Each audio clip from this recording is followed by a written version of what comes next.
Merry Christmas, everyone. I hope everyone's having a great day. And Linus here, he does sum it up. But Santa Claus did come by. I don't get many models during Christmas anymore because it's just basically an ongoing thing. But Santa did stop by. Likes to bring in a few little bit of the Star Blazers. This is the 21.99 versions of basically the same kit that you could get in the 80s, and I pretty much have all the 80s, but I'm slowly acquiring the 21.99 ones, and they may be retooled. I really don't know. I haven't really popped them open, but they're basically the same kit, I would imagine, just in 21.99 box art there, which is just a sticker. But anyway, for the price you get, they're just absolutely, I think, fantastic kits, and you don't even have to paint them the same as the box here. I mean, you can make variants, paint variants, just fantastic. I wish you get a hobby store gets these in occasionally, and usually when they get them, they just call me and I just go down and rake it off the shelf because I think these are just absolutely great kits. That should be Derek Wildstar's brother's ship, if I recall my Star Blazer TV show DVD. Anyway, just love the ships, love the designs. You know, that's a 3-deck carrier, or no, excuse me, 1, 2, 3, 4-deck carrier. Just great. Just so much science fiction you can do with it. It's just endless. But anyway, I do have the Yamato out there, which I may do a set update. It's Christmas time, why not? But anyway, that's my little haul for Christmas 2015. I always like to make a little, like tell Santa to bring in the good stuff. But anyway, that was what's under the tree this morning. The 109s. Last I left off, I was basically starting to paint, and I did get the camo on the Gunther's 109 here, which is basically different shades of German green and a little bit of gray. Hartman's 109 here. I had the what's it called, the Tamiya tape masked off doing the splinter camo, and I wanted to share one. This is a 21st century 109, and I always tell people, if you can't ever get the kit, or if the kit's too expensive, go get the toy, because they're 32nd scale and they're actually just fantastic kits. I mean, and all you have to do is, you know, slap a little primer on it. They make extra decal sheets, and you can re-decal anything you want, and you'd have a variant too. So, but that's another subject. But I wanted to show everyone the camo on this. You see how bright and distinct it is.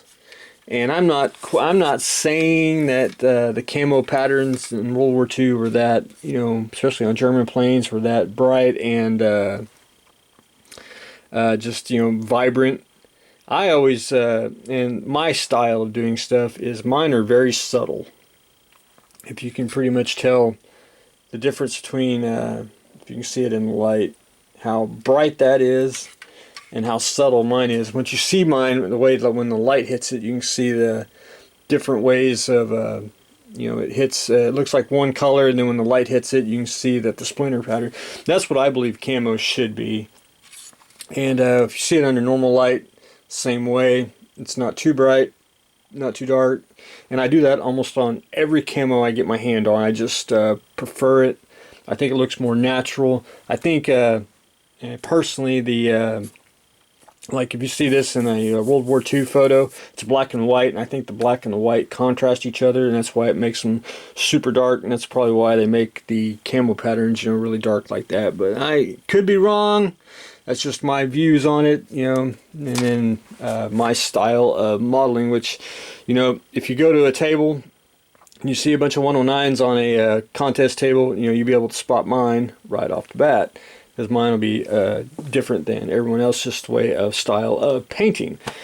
But after that, I got the paint, the splinter on, got the tape removed, went in and started doing the little yellow on the wingtips there on the bottom, which you can see there. I don't know if that's correct orange yellow. I just went with whatever Tamiya had. And I did the nose cone. There's gonna be one little seam that I tried my darndest to sand, and I just got it to a point where if I keep adding and sanding, I just left it. It's just a hairline seam, but we're gonna leave it. We're gonna put a little weathering on that just to hide that.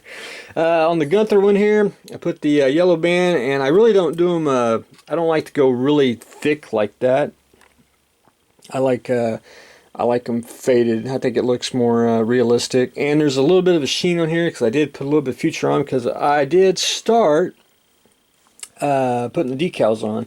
And probably a little bit more I'll get on today. I did get the top wings, and I mean, they're beautiful decals by Lifelike, and I think that one's Eagle.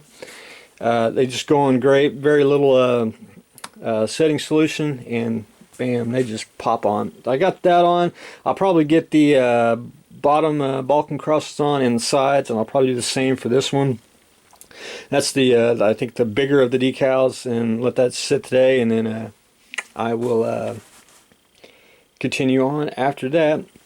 And that's pretty much what I got going on this nice Christmas day, doing a little bit of decal duty, or starting decal duty on the 109s. We got, oh, and Bill asked, are there any pilots? And no pilots in all the planes. It's just going to be the canopy closed, keeping it simple, and just nice display models. But anyway, that's what I got going on today. Got the 109s, more Star Blazers to add to the model arc, which we'll probably do a little video on that too. And it's Christmas, and Linus always says it best.